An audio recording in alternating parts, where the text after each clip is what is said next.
Hi, welcome to another session of the Potter's Roundtable from Washington Street Studios in Bolivar, West Virginia, where the town is so small we are the Arts District.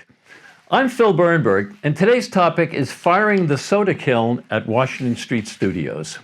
Okay, so we thought it would be useful. In previous videos, we described the construction of the soda kiln, so we thought it would be useful to actually talk through the firing procedure that we used for the soda kiln. And just as a reminder, we completed the construction of the soda kiln in the fall of 2020, and we fired it the first time just empty, just to sort of test out to see how the burners and the flues worked. And then we fired it a second time with a small amount of soda. And so this firing that we're going to be talking about today was the third firing. The kiln, the design of the kiln basically is a downdraft design. I have a small schematic here on the board, but it's a downdraft design with a sprung arch. And the total volume of the chamber inside is about 28 cubic feet. And the actual wear chamber part of that inside is about 20 cubic feet. So it's a fairly small kiln. It's propane fired. We have two Ransom B4 burners that we use to fire the kiln. Okay, so the Ransom B4 burners, each one is about 250,000 BTUs per hour capacity. And the kiln is designed with two dampers. This is on the schematic here. So here are the burners at one end of the kiln, and the bag wall, and the wear stack. And then coming from the wear chamber, we actually have two dampers, one on either side, on each one of the two flues leading from the wear chamber. So this is the location of the damper in this small passageway between the kiln body and the chimney. So later on, when we talk about moving the dampers, this is what we're talking about sliding these dampers in and out. There's one damper on each side of the wear chamber. Also, for this particular firing, we increased the amount of soda that we used from last time. We ended up using a total of about 2.6 pounds of sodium carbonate, soda ash, for this firing. And the way we made the solution up is we made the solution up ahead of time, and we dissolved about 1.6 pounds of sodium carbonate in a gallon of water.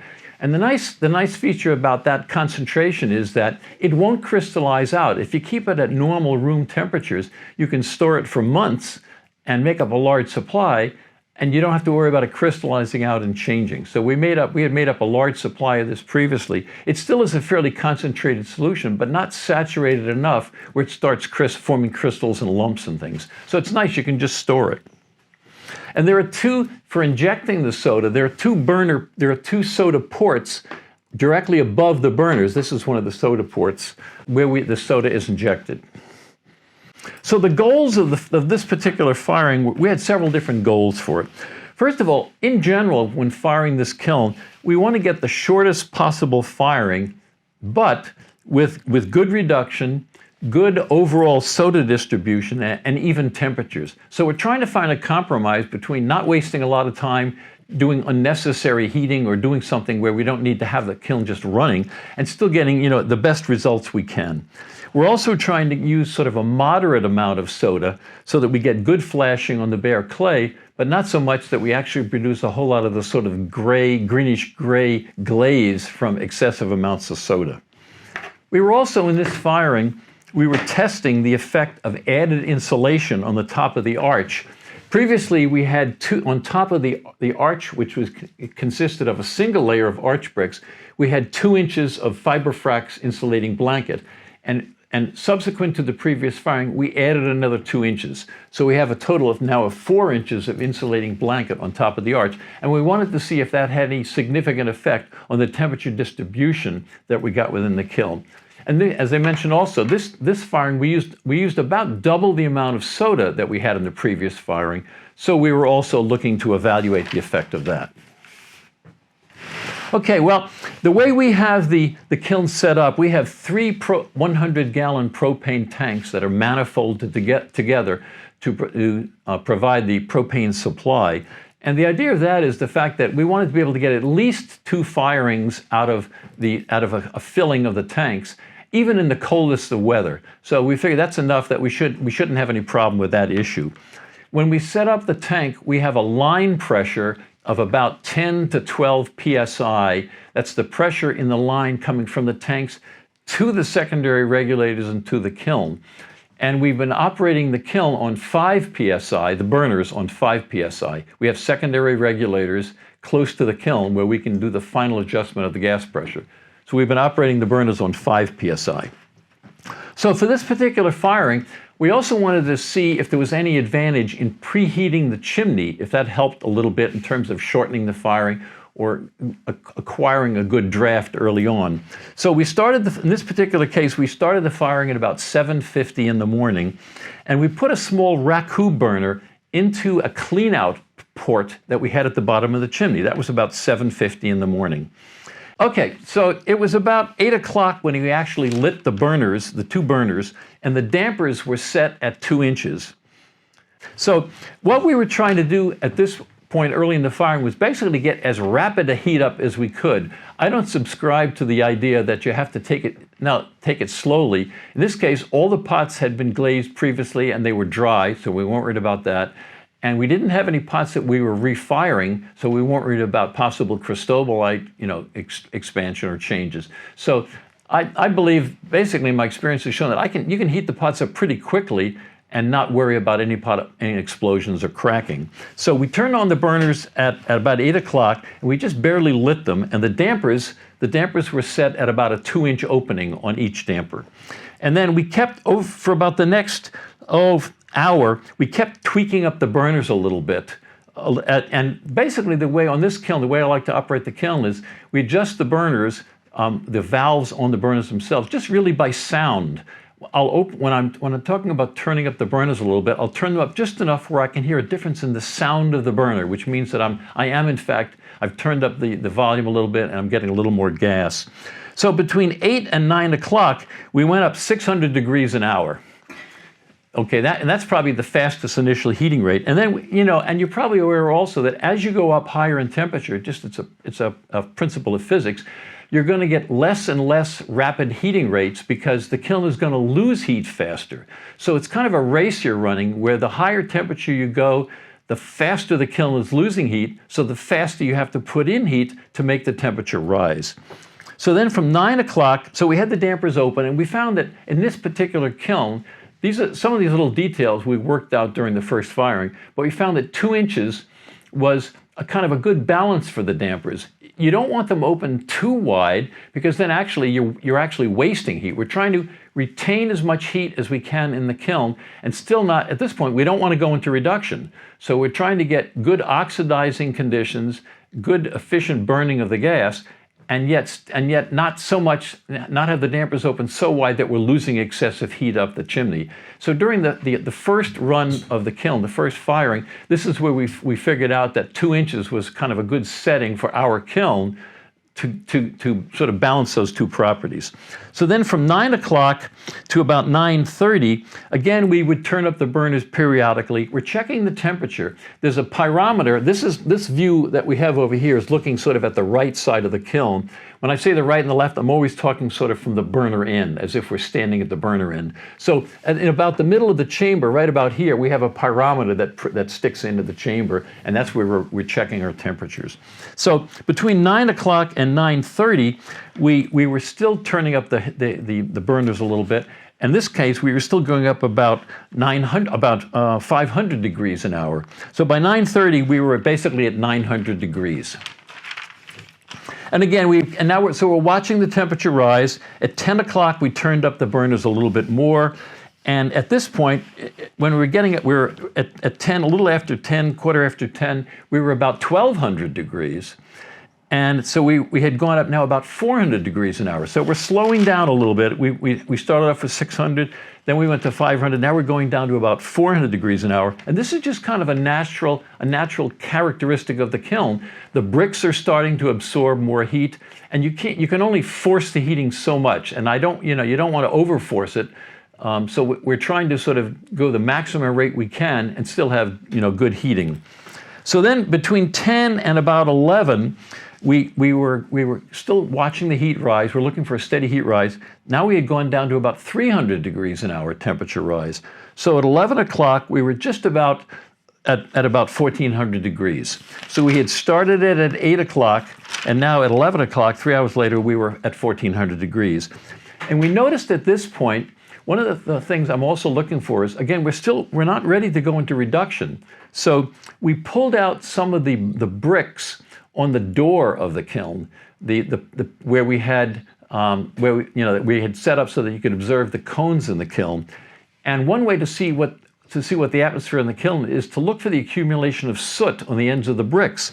So at 11 o'clock at about 1400, we noticed we were getting a little soot on the bricks, and we weren't ready. We still wanted to get a good temperature rise. That means at that point, remember, we had been turning up the gas, but we hadn't been affecting the air, and we hadn't been changing the damper. The damper was still at 2 inches. So basically, by increasing the gas and not changing the air, we had gone into slight reduction because we hadn't been adjusting the air to keep up with the gas. So when we saw that soot, we decided that we needed to open the dampers a little bit. So we opened the dampers to 2¼ inches, because now to provide a little more air with the additional gas that we had been providing. And we kept monitoring the temperature. And finally, we started noticing at around 11:20, about 20 minutes later, that we had our cone 012, which we had in the top part of the kiln. This is the one that we use to monitor for the beginning of reduction. We found with this particular kiln that we get really good reduction results if we start the reduction fairly early at about cone 012, which is around 1550, 1560 degrees, 600 degrees. So finally at 11:30, 012 was basically bending. It was at 90 degrees, so we decided, okay, we're going to start the sort of official reduction period at around 11:30. So in this case, we moved the dampers in to 1.5 inches. And again, we worked some of this out from the first and the second firings. How much can you move the damper in? How much can you choke off the exhaust to still get combustion and yet go into reduction? And this is part of this balance will be different for every single kiln. The idea is you want to cut by pushing the damper in, you're reducing the draw of the chimney, and so you're reducing the amount of secondary air that you're pulling into the kiln. So if I reduce the secondary air coming in, then I'm not providing enough air to burn all the gas. Well, that's what I want. I want to go into reduction. But I don't want to choke the flame off so much that I actually lose temperature. So this is one of the tricky parts of firing a reduction kiln, whether it's a wood kiln or a gas kiln or any kind of kiln where you're burning a fuel, is how do I provide enough air so that I either don't lose temperature or I can maintain a slight rise and yet still choke it off enough where I'm into reduction. And we found again from the previous firings that 1.5 inch setting was a pretty good setting for this one. So the difference between 2 inches at lower temperatures and 1.5 inches allows us to go into reduction. So at 11:30 we pushed the dampers in, we went into reduction, and now we're monitoring to see the thing I'm looking. We know we're in reduction because you can look inside the kiln and you start seeing the hazy atmosphere. And we also started to see a little bit of thin black smoke coming out of the chimney. And you can smell that sort of heavy smell that you get when the gas is not burning completely. But the important thing here was to check to see, are we still getting a temperature rise, or what's happening to the temperature? We don't want the temperature to plummet too much because we'd have trouble regaining temperature. So ideally, we'd like the temperature to be creeping up slowly and still be in reduction. And we were able to achieve that with this damper setting. So finally, at around 12 o'clock, we had gotten up to, we had lost a little bit of temperature at this point. So we closed the dampers a little bit more to around 1.25 inches. And again, what we wanted to do here was, we wanted to get a little more back pressure.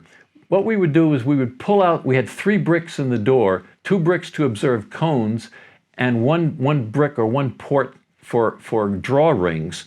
And so we could pull out the 3 bricks basically at the top and the middle and the bottom of the door and to see what kind of back pressure we were getting.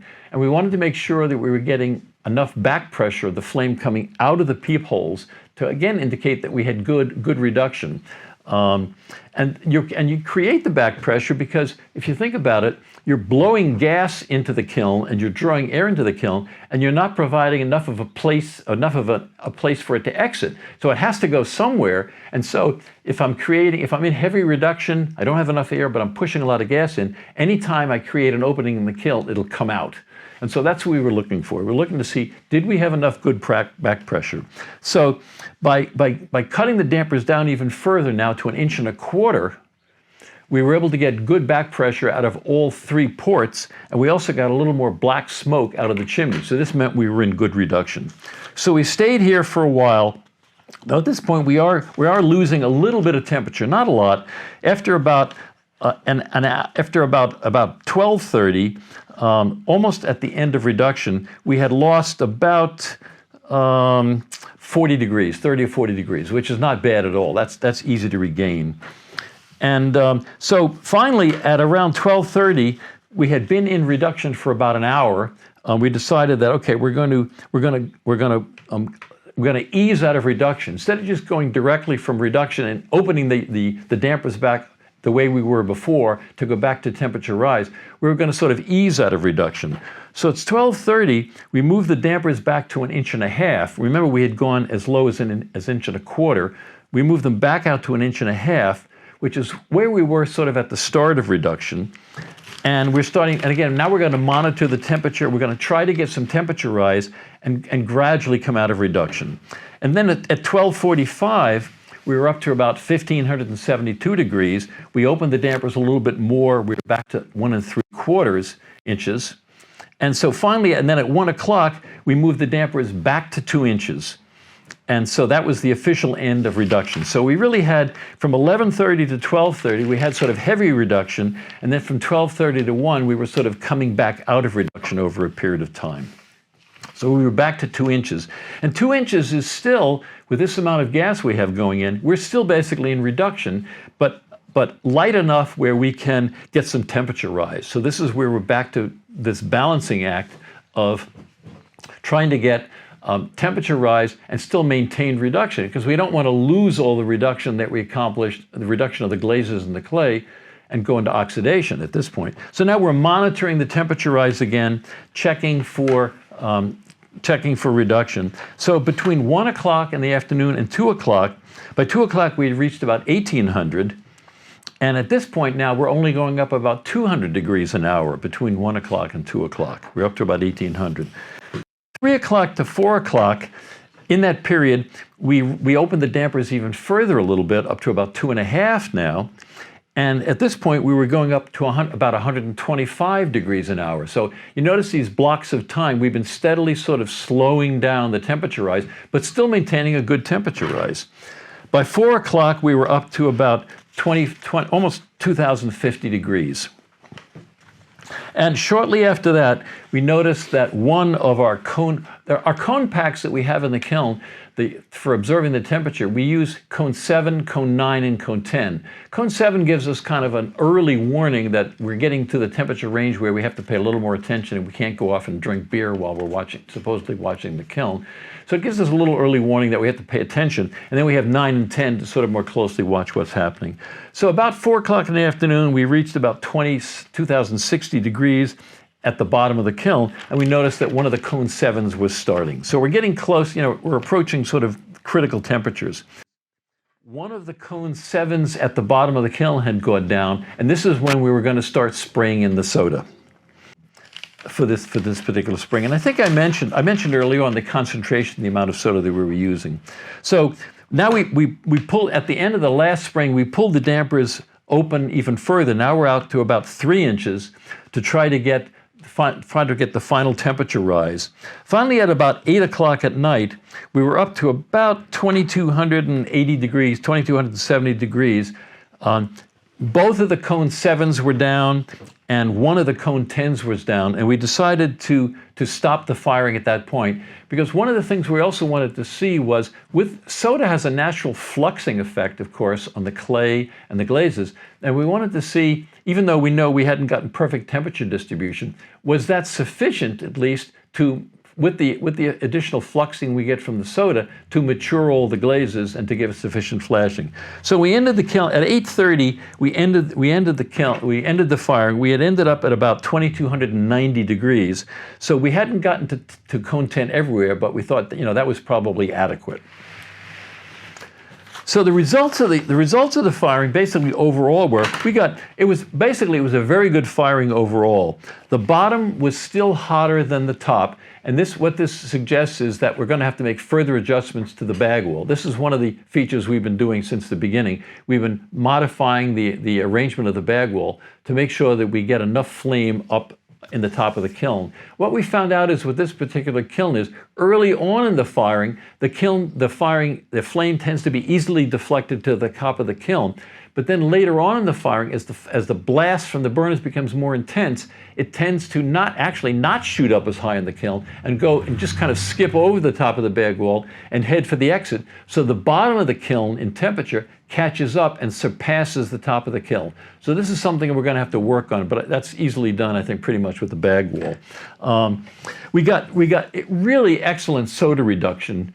This is an example of one of the pots we got really nice flashing. This is standard 182, and we got really nice flashing overall. The nice thing to see about we found when we unloaded the kiln also was the flashing wasn't, and the reaction with the soda wasn't just confined to the front face of the shelf stack. It was throughout the shelf stack, and even on the pots in the back, we got very nice flashing. And the flashing also was not very directional. It was fairly uniform around all surfaces of the pots, except in some cases where maybe a pot was very close behind a larger pot and it was shielded. But overall, we got a nice sort of cloud effect of the soda rather than just being sort of a blast or a flame passing through the pots. In some cases, we got some fairly heavy soda reduction. This is a good example of a vase that's showing the glaze produced on bare clay from the soda, but with the carbon trapping as well. So at least for right now, with this kiln, this is probably about as heavy a soda application as we're going to stay with, at least for a while. So we had the range where from lighter soda you get the flashing, and then from heavier soda you start to develop the actual glaze from the soda. And as you're probably aware, once you start developing this glaze, it actually dissolves the flashing, and the flashing goes away. So when the soda gets this heavy, you've lost the possibility, you've covered over or obliterated the possibility of flashing. One of the other features that we had in here, we also included a number of test cups. We've decided to use small mugs actually as glaze samples around our studio here for the people to see what the results are, because instead of using small test coupons, because the effects of the soda and the reduction firing are so variable over the surface, which is a nice feature, but it's hard to really judge the results just from looking at a small sample. So instead, what we're going to do is we're going to produce small mugs like this, where we can show some bare clay on the bottom and dip the inside and the top part with a glaze, for example. And that way you have a larger area to look at and to see what the effects are, rather than just a small coupon. So this was a nice example of, this again I think is standard 182 clay, and this is an Ohatakaki, kind of a nice sort of one of the tomato red cone 10 reduction glazes. But again, with the soda you get some nice variation with it. You get a little bit of bleaching on the rim where it turns a little lighter, tends toward a sort of a gold color. And then this was a glaze, this was our blue salt glaze. And again, on this particular one, this is all bare clay on the bottom. So we poured the inside, then double dipped the rim, and then so you can see the flashing that you get. You can see the difference between the slightly heavier soda on the front versus the back, but still a good application on the back. So so we're going to be setting up a mug rack. So these will become the kind of samples that we provide for the studio to show really a better idea about the effects you get with the soda firing. So basically, we were very pleased with the results. We didn't see a huge effect of the added insulation on the top, because I think the effect of the bag wall is overpowering sort of in terms of the temperature distribution. And the increased soda, we decided that this is probably about amount of soda that we're going to stick with for a while. We got good results with it. So the only thing main thing we have to work with now is tinkering with the bag wall to get a little better temperature distribution. But basically the results were very satisfactory overall. Okay, well, We hope that this discussion has been useful. Again, this was really meant to. One of the important features we wanted to show this time was there's when you're making changes, when you're firing a kiln, there's a reason to do it. There's logic behind it. So you're not randomly trying to change things. You're thinking about I'm trying to get more combustion to generate more heat, or I'm trying to balance the heat rise with the reduction. There's a reason you want to do anything. So we thought it might be useful to talk through some of these.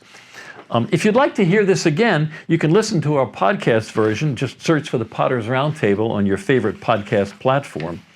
And if you enjoyed the presentation, please like it and subscribe to our channel and share it with your friends and other potters. This helps our videos get found. Also check out our website, www.hfclay.com. We really want to thank our patrons for supporting our educational efforts, such as these videos. If you'd like to help us, consider becoming a patron. Go to patreon.com and look for the Potter's Roundtable. Thank you very much for joining us today.